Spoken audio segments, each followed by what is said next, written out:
স্বাগত ডিবিসি সংবাদে আপনাদের সাথে আছে আমি রিফাত তাসনৌফা। পরে জানাবো খবরের বিস্তারিত। সংস্কার কমিশনের সুপারিশ অনুযায়ী রাজনৈতিক দলগুলোর সঙ্গে আলোচনা করে পরবর্তী নির্বাচন অনুষ্ঠিত হবে। একই সঙ্গে যাতে ভবিষ্যতে নির্বাচনে ঐক্যমত্যের সরকার গঠিত হয় সেই লক্ষ্যে যত দ্রুত সম্ভব এই প্রস্তাবনার বাস্তবায়ন চান প্রধান উপদেষ্টা ডক্টর মোহাম্মদ ইউনূস।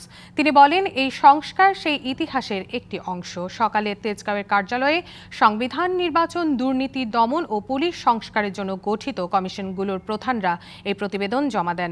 বেলা ৩টায় সংবাদ সম্মেলন করে এই বিষয়ে গণমাধ্যমকে বিস্তারিত জানানোর কথা রয়েছে। গেল ৩রা অক্টোবর নির্বাচন ব্যবস্থা, বিচার বিভাগ, দুর্নীতি দমন কমিশন, পুলিশ ও জনপ্রশাসন সংস্কার কমিশন গঠন করে প্রজ্ঞাপন জারি করে অন্তর্বর্তী সরকার। পরে ৭ই অক্টোবর সংবিধান সংস্কার কমিশন গঠন করা হয়। এরপর দ্বিতীয় ধাপে গণমাধ্যম, স্বাস্থ্য, শ্রম, নারী বিষয়ক ও স্থানীয় সরকার ব্যবস্থা সংস্কার কমিশন গঠন করে সরকার। এদিকে সংস্কার কমিশনগুলোকে ৯০ দিনের মধ্যে প্রতিবেদন দিতে বলা হয়েছিল। তবে প্রথম ধাপের ৫টি সংস্কার কমিশনের মেয়াদ ১৫ই জানুয়ারি পর্যন্ত বাড়ায় সরকার।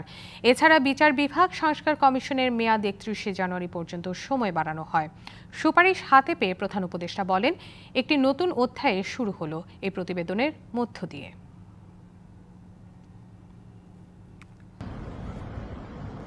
যত তাড়াতাড়ি পারি, যত বেশি পরিমাণে এটা বাস্তবায়ন করতে পারি, বাস্তবায়ন করতে থাকবো। ভবিষ্যতে যে নির্বাচন হবে এটার ভিত্তিতে, এই চার্টারের ভিত্তিতে, সেটাও যেন ঐক্যমতের সরকার হয়। যে চার্টারকে আমরা ধরে রেখেছি তার যত কিছু এটা যেন আমাদের হাত থেকে ছেড়ে না থাকে। তাহলে এই স্বপ্নের যে কন্টিনিউটি সেটা থাকবে। জিয়া অরফানেজ ট্রাস্ট দুর্নীতি মামলায় বিএনপি চেয়ারপারসন বেগম খালেদা জিয়া ও দলটির ভারপ্রাপ্ত চেয়ারম্যান তারেক রহমান সহ সব আসামিকে খালাস দিয়েছে আপিল বিভাগ। প্রধান বিচারপতি ডক্টর সৈয়দ রেফাত আহমেদ নেতৃত্বাধীন ৫ সদস্যের আপিল বিভাগ রায়ের পর্যবেক্ষণে বলেছে, মামলাটি সম্পূর্ণ উদ্দেশ্যপ্রণোদিত। ২০০৭-২০০৮ সালের সেনা সমর্থিত তত্ত্বাবধায়ক সরকার থেকে শুরু করে আওয়ামী লীগের আমল পর্যন্ত সাবেক প্রধানমন্ত্রী বেগম খালেদা জিয়ার বিরুদ্ধে যে ৩৭টি মামলা হয়েছে তার মধ্যে সবচেয়ে আলোচিত জিয়া অরফানেজ ট্রাস্ট দুর্নীতি মামলা। ২০১৮ সালের ৮ই ফেব্রুয়ারি এই মামলার রায়ের পর প্রথম কারাগারে যেতে হয় বিএনপি চেয়ারপারসনকে। মামলার পর থেকেই সংসদে দাঁড়িয়ে সাবেক প্রধানমন্ত্রী শেখ হাসিনা বারবার বলেন, এতিমের টাকা মেরে খেয়েছেন খালেদা জিয়া। এতিমের যে টাকাটা নিয়ে নিয়েছে, টাকাটা দিয়ে দিলেই তো মামলা চলতো না।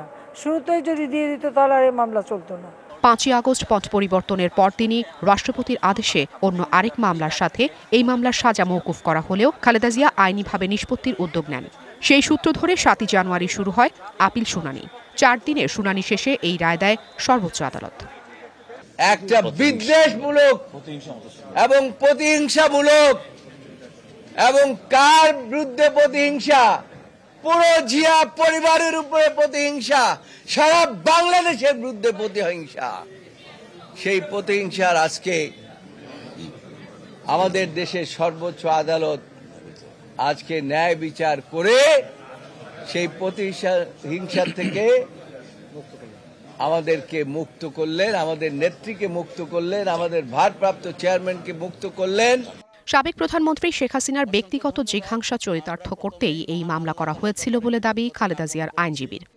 মহামান্য সুপ্রিম কোর্টের অ্যাপিলেট ডিভিশনের ফোল্ড কোর্ট থেকে দেশনেত্রী বেগম খালেদা জিয়া সহ জনাব তারেক রহমান সাহেব এবং অপরাপর সকল আসামি ন্যায় বিচার পেয়েছেন। জিয়া অরফানেজ ট্রাস্টের নামে ২,৭১,৭১,০০০ টাকা আত্মসাতের অভিযোগে খালেদা জিয়া সহ ৬ জনের বিরুদ্ধে ২০০৮ সালের ৩রা জুলাই মামলাটি করে দুদক। ২০১৮ সালে বিশেষ জজ আদালত ৫ খালেদা জিয়াকে ৫ বছর কারাদণ্ডাদেশ দেয়। ওই বছরই সাজা ৫ বছর থেকে বৃদ্ধি করে ১০ বছরের সাজার রায় দেয় high court. Afrin Anwar, DBC news, Dhaka. ৪ সংস্কার কমিশনের সুপারিশ নিয়ে ফরেন সার্ভিস একাডেমিতে ব্রিফিং চলছে, সরাসরি চলে যাচ্ছি সেখানে। মতৈক্য আছে কিনা, তারপর হচ্ছে এর বাইরে যে সমস্ত প্রত্যাশিত সংস্কার আছে সেটাকেও আইডেন্টিফাই করার চেষ্টা করা হবে। তা আমি এই বিষয়ে আরো বিস্তারিত বলার বিষয়ক উপদেষ্টা সৈয়দ রেজওয়ানা হাসানকে বলছি। অনেক ধন্যবাদ। আমি আগে আমার এই গলার ক্ষমা চেয়ে নিচ্ছি। আশা করি আপনারা সবাই ভালো আছেন। আজকে আসিফ ভাই যেটা বললেন যে 4টা কমিশন তাদের পুরো রিপোর্ট দিয়েছে এবং সামারিও দিয়েছে। আপনাদের জ্ঞাতার্থে জানাচ্ছি যে সামারিগুলো আপনাদের জন্য অ্যাভেলেবল করে দেওয়া হবে আজকে। কমিশনগুলো তাদের ওয়েবসাইটে এগুলো অ্যাভেলেবল করে দেবে, আর আমরা প্রধান উপদেষ্টার দপ্তর থেকে এই যে মূল বক্তব্যগুলো, মূল সুপারিশগুলো সম্বলিত যে বিবৃতিটা আজকে আমরা পেয়েছি, এটা আমরা আমাদের প্রধান উপদেষ্টার দপ্তর থেকেও আমরা আজকে সন্ধ্যার মধ্যেই আপনাদের জন্য উন্মুক্ত করে দেব। এখন এই রিপোর্টগুলো আমাদের হাতে এসেছে। এই রিপোর্টগুলো নিয়ে কমিশন প্রধানেরা, ওনারা স্বাধীন কমিশন হিসেবে কাজ করেছেন, এখন কমিশন প্রধানেরা এবং কমিশনগুলো বসে এইখান থেকে পরবর্তী পদক্ষেপ কি হতে পারে, তাদের জায়গাগুলো কোথায় কোথায় তারা মনে করছেন যে প্রাধান্য দেয়া উচিত, সে জায়গাগুলো তারা ঠিক করবে। এই জন্য আগামীকালই একটা প্রজ্ঞাপনের মাধ্যমে 6টি কমিশনের যে কাজের সময়টা, সেটা আমরা আরো একটা মাস বাড়িয়ে দেব, আরো এক মাস বাড়িয়ে দেওয়া হবে। আর 31শে জানুয়ারির মধ্যে প্রত্যেক 6টা কমিশনের প্রতিটি কমিশনের পূর্ণাঙ্গ রিপোর্ট আপনারা পেয়ে যাবেন। তাহলে আজকে আপনারা পাচ্ছেন 4টা কমিশনের যে রিপোর্টটা, যে নির্যাস মূল বক্তব্যগুলো উপস্থাপিত হয়েছে, সেগুলো আপনারা আজকেই পেয়ে যাচ্ছেন। ওনাদের ওয়েবসাইট থেকে পাবেন, প্রধান উপদেষ্টা মহোদয়ের দপ্তরে যে ওয়েবসাইট আছে সেখান থেকেও পাবেন। আর পূর্ণাঙ্গ রিপোর্টগুলো আপনারা পেয়ে যাবেন এই মাসের 31 তারিখের মধ্যে। পরবর্তী পদক্ষেপ কি হবে, তারা তাদের রিপোর্টগুলো, যেহেতু তারা প্রত্যেকেই স্বাধীনভাবে কাজ করেছে, এখন সমন্বয়ের কাজটা তারা কমিশনরাই করবে। এই সমন্বয়ের কাজটার ভিতরে যেটা আসিফ ভাই বললেন যে প্রায়োরিটিগুলো ঠিক হবে, কোনগুলোতে আমরা বেশি এমফাসাইজ করব সেগুলো ঠিক হবে। এবং একদিকে যেমন রাজনৈতিক দলগুলোরও কিছু দাবি আছে, অন্যদিকে জনগণেরও কিছু দাবি আছে, একসাথেও কিছু দাবি আছে। তো কোনগুলো নিয়ে আমরা তাৎক্ষণিকভাবে কাজ শুরু করব, রোড ম্যাপটা কি হবে, এইটা এই 1 মাসের মধ্যে আমরা একটা রোড ম্যাপ আপনাদেরকে দিতে সক্ষম হব বলে আমরা মনে করি। আর এখন থেকে কমিশন প্রধান যারা আছেন, তারা তাদের কমিশনের যে রিপোর্টগুলো কি পদ্ধতিতে তারা করেছেন সেগুলোর ব্যাপারে আপনাদের সাথে অবশ্যই কথা বলবেন।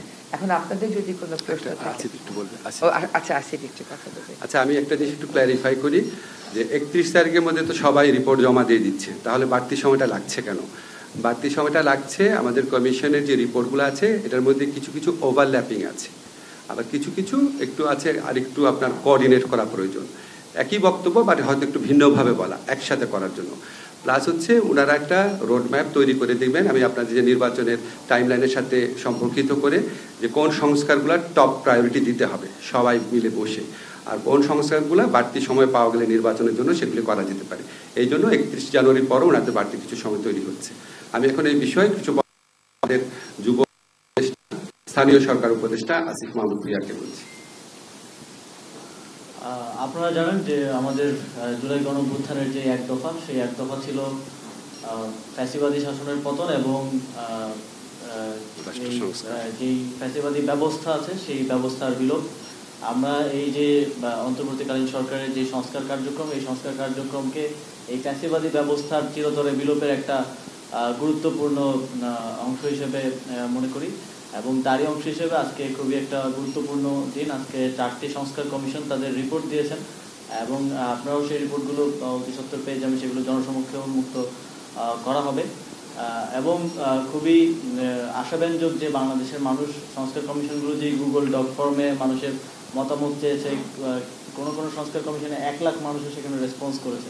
মানে everyone has something to say. সংস্কারের ব্যাপারে মানুষের একটা আকাঙ্ক্ষা আছে এবং মানুষ সেই আকাঙ্ক্ষাটা বলছেন, এবং সেটাকে সংস্কার কমিশনগুলো অ্যাড্রেস করেছেন, তারা অক্লান্ত পরিশ্রম করেছেন, সেগুলো প্রতিবেদনে এসেছে। আমরা বিশ্বাস করি জুলাই গণঅভ্যুত্থানের যেই জন আকাঙ্ক্ষা ছিল, বাংলাদেশের একটা কাঠামোগত সংস্কারের যেই আকাঙ্ক্ষা ছিল, সেটা বাস্তবায়ন হবে, এবং এক্ষেত্রে সংস্কার কমিশনের রিপোর্টের ভিত্তিতে রাজনৈতিক দল, সিভিল সোসাইটি সহ সকল স্টেক হোল্ডারদের সাথে আলোচনার ভিত্তিতে, সবার ঐক্যমত্যের ভিত্তিতে আমরা আমাদের যেই রাষ্ট্র ব্যবস্থার প্রত্যেকটি সেক্টরে সংস্কার আনতে পারবো। এবং এই সবার ঐক্যমত্যের পরে আমরা সরকারে যারা আছি, আমরা সেটা ইমপ্লিমেন্টেশনের দায়িত্বটা নিব, সেটা আমরা করব, এবং এক্ষেত্রে আমরা সকল পক্ষের সহযোগিতা এবং সহযোগিতা আশা করছি। ঠিক আছে, আমি একটা তথ্য অ্যাড করি, তারপর আপনারা প্রশ্ন করেন। সেটা হচ্ছে শুধু যে মানে সাধারণ মানুষের কাছ থেকে মতামত নেওয়া হয়েছে বা ওনারা বিভিন্ন জরিপে অংশ নিয়েছেন সেটা না, সংস্কার কমিশনগুলো বিভিন্ন রাজনৈতিক দল, পেশাজীবী সংগঠন, অ্যাক্টিভিস্ট সংগঠন সবার সাথে একদম উন্মুক্ত ছিল। অনেকে গিয়ে প্রস্তাব দিয়েছেন, অনেকের সাথে ওনারা বৈঠক করেছেন, কনসার্ন যারা এক্সপার্ট আছে তাদের সাথেও কথা বলেছেন। আপনারা যদি আজকে প্রশ্ন করেন, আমাদের অনুরোধ হচ্ছে আপনারা এই সংস্কার কমিশনের রিপোর্ট আছে এটার মধ্যে সীমাবদ্ধ থাকার চেষ্টা করবেন।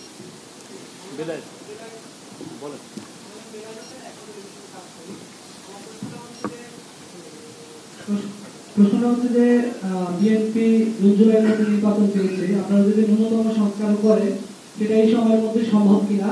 আরেকটা বিষয় হচ্ছে যে নির্বাচনের আগে কি শুধু সংস্কার কার্যক্রমটাই প্রাধান্য পাবে, জুলাই গণহত্যার বিচারের যে দাবি ছিল সেটা কতটুকু? আচ্ছা, বিএনপির রাজনৈতিক দাবি নিয়ে আমি এখানে কথা বলতে চাই না, এগুলো তো আমাদের সংস্কার কমিশন যখন আলাপ করবে সেটা ঠিক হবে। আপনি যেটা বিচারের কথা বলেছেন, আমি জানি এটা নিয়ে সমাজে অনেক প্রশ্ন আছে যে আমাদের বিচার কি হচ্ছে নাকি। আপনাদের নিশ্চিতভাবে বলতে চাই, বিচারের কার্যক্রম অত্যন্ত সাবলীলভাবে চলছে। আমরা বিচারের ক্ষেত্রে মূলত গুরুত্ব দিচ্ছি ইন্টারন্যাশনাল ক্রাইম ট্রাইব্যুনালের উপর, বিকজ এই ক্রাইম ট্রাইব্যুনালের যে বিচারটা আছে এখানে রাষ্ট্রপক্ষের ইনভলভমেন্টটা বেশি, ফলে আমরা এটাকে খুব বেশি গুরুত্ব দিয়ে দেখছি।